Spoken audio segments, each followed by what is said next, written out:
O Senhor esteja convosco. Ele está no meio de nós. Proclamação do Evangelho de Jesus Cristo segundo João. Glória a vós, Senhor.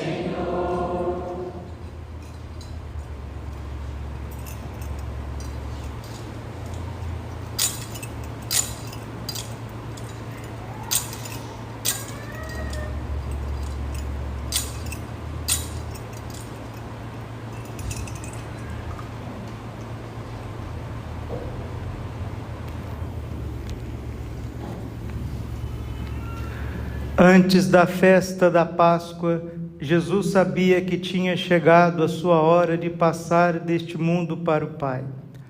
Tendo amado os seus que estavam no mundo, amou-os até o fim. Estavam tomando a ceia. O diabo já tinha posto no coração de Judas, filho de Simão Iscariotes, o propósito de entregar Jesus. Jesus, sabendo que o Pai tinha posto tudo em suas mãos e de que Deus tinha saído e para Deus voltava, levantou-se da mesa, tirou o manto, pegou uma toalha e amarrou-a na cintura. Derramou água numa bacia e começou a lavar os pés dos discípulos, enxugando-os com a toalha que estava cingido. Chegou a vez de Simão Pedro. Pedro disse: Senhor, tu me lavas os pés? Respondeu Jesus: agora não entendes o que estou fazendo, mais tarde compreenderás. Disse-lhe Pedro: tu nunca me lavarás os pés. Mas Jesus respondeu: se eu não te lavar, não terás parte comigo. Simão Pedro disse: Senhor, então não lava somente os pés, mas também as mãos e a cabeça. Jesus respondeu: quem já se banhou não precisa de lavar senão os pés, porque já está todo limpo. Também vós estáis limpos, mas não todos. Jesus sabia quem o ia entregar, por isso disse: nem todos estáis limpos. Depois de ter lavado os pés dos discípulos, Jesus vestiu o manto e sentou-se de novo. E disse aos discípulos: compreendeis o que acabo de fazer? Vós me chamais Mestre e Senhor, e dizeis bem, pois eu sou. Portanto, se eu, Senhor e Mestre, vos lavei os pés, também vós deveis lavar os pés uns dos outros. Dei-vos o exemplo, para que façais a mesma coisa que eu fiz. Palavra da salvação. Glória a vós, Senhor. Ave Maria, cheia de graça, o Senhor é convosco. Bendita sois vós entre as mulheres, bendito o fruto do vosso ventre, Jesus. Santa Maria, Mãe de Deus, rogai por nós, pecadores, agora e na hora de nossa morte. Amém. Vinde, Espírito Santo, vinde por meio da poderosa intercessão do Imaculado Coração de Maria, vossa amadíssima esposa. Podemos sentar um pouquinho. Jesus, manso e humilde de coração, Fazei o nosso coração semelhante ao vosso. com esta missa in cena Domini, a ceia do Senhor, damos início ao importantíssimo, maravilhoso e tão significativo Tríduo Pascal. De hoje até a bênção final do Sábado Santo, a Igreja celebra um único momento em 3 partes. Hoje também nós podemos meditar 3 significados muito importantes desta liturgia. Primeiro, a instituição do Santíssimo Sacramento. Deus conosco, né? Deus não é conosco assim porque alguém inventou. Ele está no meio de nós. Vamos ficar repetindo isso para ver se a gente não esquece. Não. Já apareceu lá em Isaías 7,14, eis que o Senhor vos dará um sinal, uma virgem conceberás, e darás à luz um menino, e chamarás Emanuel, que significa Deus está conosco. Isaías capítulo 7, versículo 14. Esta presença, essa habitação de Deus em meio aos homens, já é profetizado no Antigo Testamento. E Jesus, antes da sua ascensão aos céus, ele disse, Mateus 28, versículo 20, eis que estarei convosco todos os dias até a consumação dos séculos. Jesus mora nesta cidade. Nós ouvimos ontem, a pregação da quarta-feira das trevas, ofício das trevas, Jesus revelando nas experiências místicas que o mundo inteiro jaz nas trevas, com exceção dos sacrários e dos sacrários vivos que somos nós. Os sacrários é de onde irradia a luz divina, essa luz da verdade, a luz do amor, a luz da misericórdia, a luz que dissipa todo erro, todo vício, todas as paixões, todas as baixezas do sacrário. E do sacrário físico da igreja, o sacrário dos nossos corações. Mas hoje também nós meditamos, nós debruçamos sobre os santos mistérios. Se temos Eucaristia, é porque temos sacerdotes. Jesus vai instituir os sacerdotes. Os 12 apóstolos são padres. Salmo 109, versículo 7. Tu és sacerdote eternamente, segundo a ordem do rei Melquisedeque. Jesus é por excelência sacerdote, profeta e rei. Vamos repetir? Sacerdote, profeta e rei. Jesus é o sumo e eterno sacerdote da nova e eterna aliança. Ele é o profeta, o maior de todos os profetas. O Espírito Santo, que procede do Pai e do Filho, é que falou por todos os profetas. E Jesus é o grande profeta do Pai, que vem a anunciar o bem e denunciar todo o mal. E Jesus é rei. Tu és rei, tu dizes, eu sou rei, eu vim a este mundo para dar testemunho da verdade. Jesus, ele é sacerdote, Jesus é padre, Jesus é pregador, Jesus é profeta, Jesus é catequista, Jesus é doutor das nações, Jesus é o nosso governante. Quem que é o nosso político maior? Nosso político, nosso presidente de todas as coisas, aquele que preside a liturgia no céu e na terra, Jesus Cristo,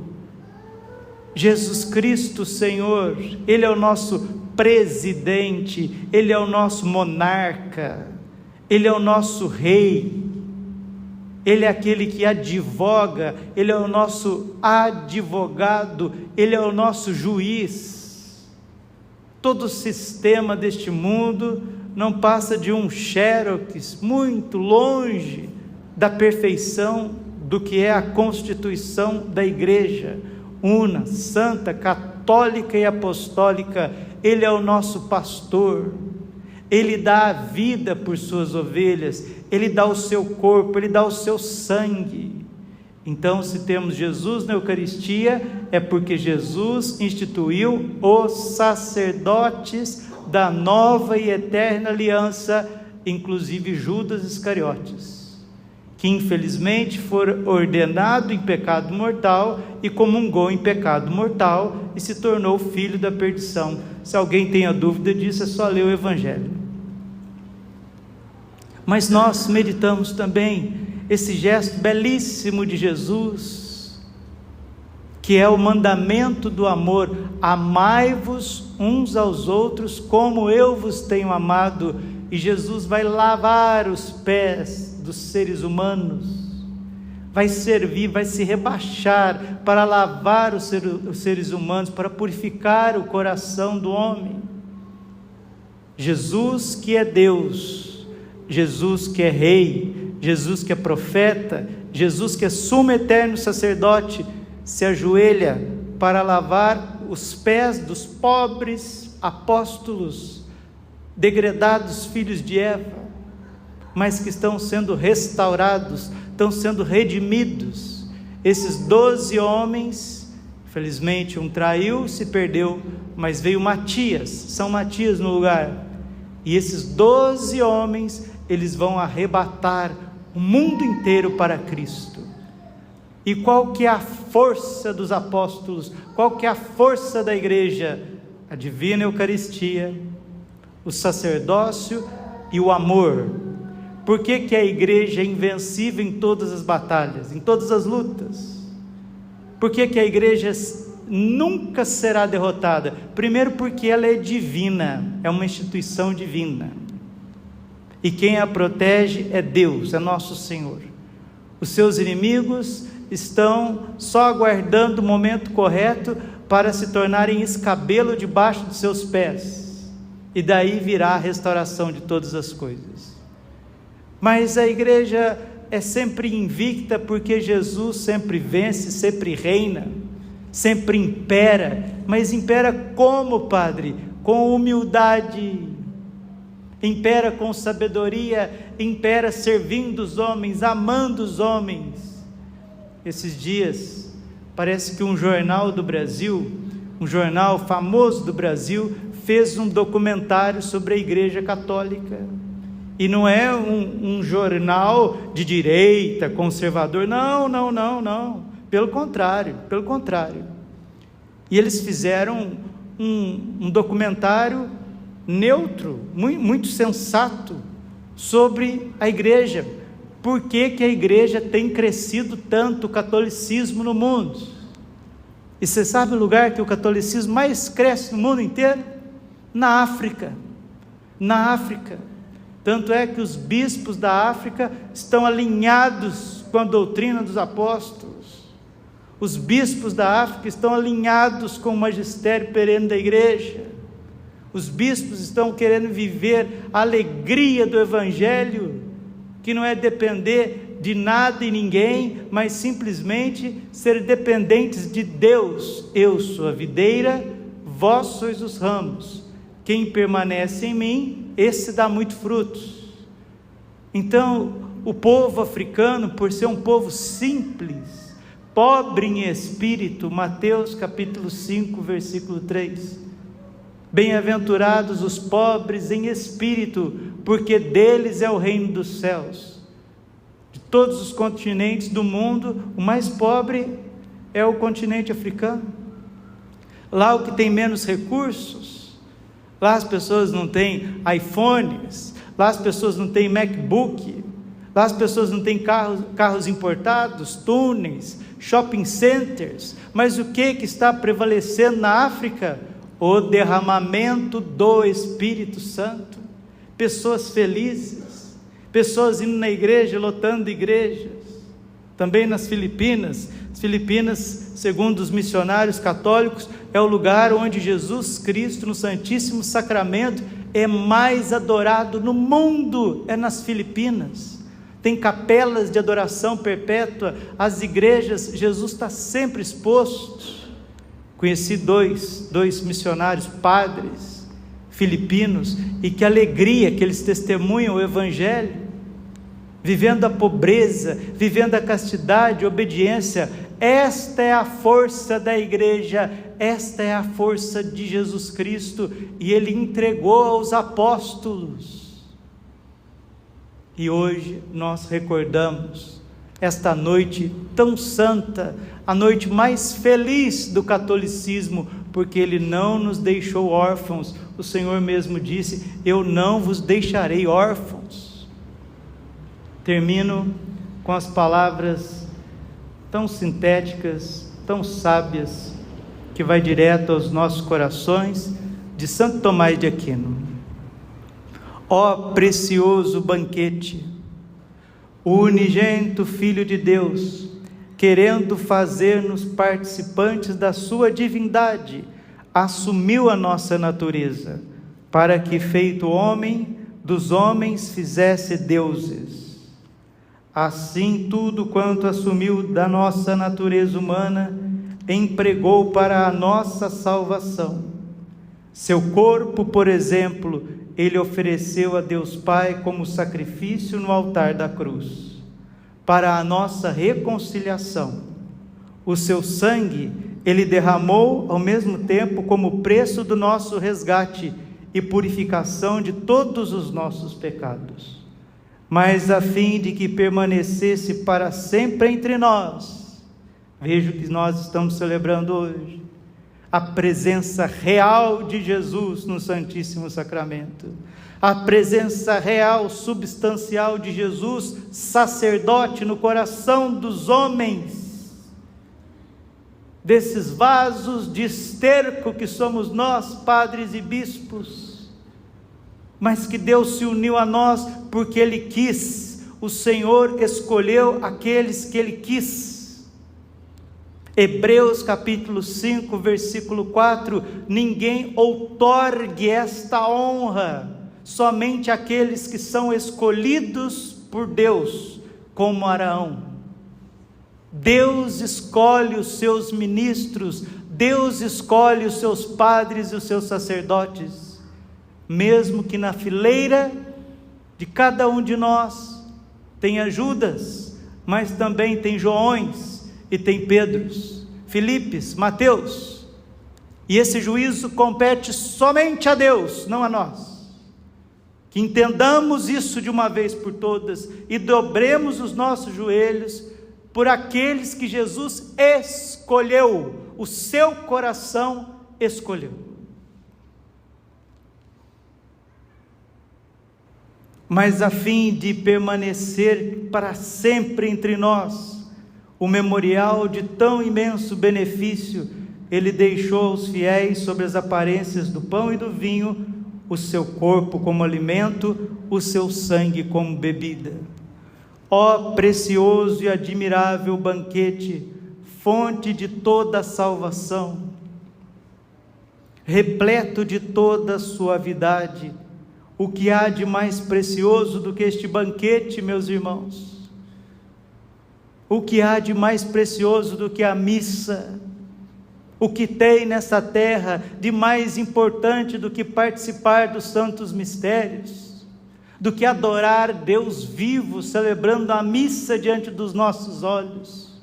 Como não lembrar de São Pio e das suas missas? 3 horas de missa, sangrando nos pés, nas mãos, no lado, nos ombros, algumas vezes na cabeça. Cristo saindo nos poros do Padre Pio, para dizer à nossa incredulidade: crê, homem, crê que eu estou no meio de vós, crê que eu absolvo teus pecados, crê que a minha carne é a tua comida, que o meu sangue é a tua bebida. Nele já não é mais carne de novilhos, nem de cabritos, que nos dá a comer como na antiga lei, mas é o próprio Cristo, verdadeiro Deus, que se nos dá em alimento. Poderia haver algo mais admirável do que estes sacramentos? De fato, nenhum outro sacramento é mais salutar do que este. Nele os pecados são destruídos, crescem as virtudes, e a alma é plenamente saciada de todos os dons espirituais. É oferecido na igreja pelos vivos e pelos mortos. Fora com as heresias protestantes, fora com isso. A missa é o sacrifício de Jesus, e não existe igreja sem os sacramentos, não existe o cristianismo sem a Santa Missa, sem o sacerdócio de Jesus Cristo. Fora com as heresias. Para que aproveite a todos o que foi instituído para a salvação de todos. Ninguém seria capaz de expressar a sua suavidade, a suavidade deste sacramento. Nele se pode saborear a doçura espiritual em sua própria fonte. Padre Pio de novo: é mais fácil o mundo viver sem o sol do que sem o sacrifício da missa. A doçura espiritual, a fonte mais pura da terra. Vinde a mim todos vós que estáis com sede, e do seu interior manarão rios de água viva. João 7,37. Jesus estava falando do seu espírito, Jesus estava falando do seu coração, da fonte de onde jorra toda a misericórdia, e torna-se presente a memória daquele imenso e inefável amor que Cristo demonstrou para conosco na sua paixão. A missa é a presentificação da vida, paixão, morte, ressurreição do Senhor. Enfim, para que a imensidade deste amor ficasse mais profundamente gravada nos nossos corações, Cristo instituiu este sacramento durante a última ceia, a última refeição, o último ágape, a última despedida, a última consolação, O último olhar de Jesus para com os seus. Quando a gente vai despedir de uma pessoa que a gente ama muito, a gente não sabe o que dar para essa pessoa de precioso. Geralmente os homens acham que tem de mais precioso, o que tem de mais valor para si. Eu quero passar para ficar com essa pessoa, porque eu não vou ver mais, talvez eu não veja mais. Então leve com você, lembre de mim no altar do Senhor, reze sempre por mim, estarei rezando sempre por você. É assim que os homens fazem, numa viagem, numa despedida, quando as pessoas estão na iminência da morte. E Jesus fez a mesma coisa. E o que Ele deixou para nós? Um condomínio, uma montanha, um lugar mais protegido dos maus? Não. Jesus deixou que os anjos mesmo jamais imaginou. O seu corpo, o seu sangue, sua carne viva, o seu sangue vivo, a sua presença, a sua pessoa. Ao celebrar a Páscoa com os seus discípulos, estava prestes a passar deste mundo para o Pai. A Eucaristia é o memorial perene da paixão, o cumprimento perfeito das figuras da antiga aliança e o maior de todos os milagres que Cristo realizou. Vamos dizer com Santo Tomás de Aquino: a Santa Missa, a Santa Eucaristia,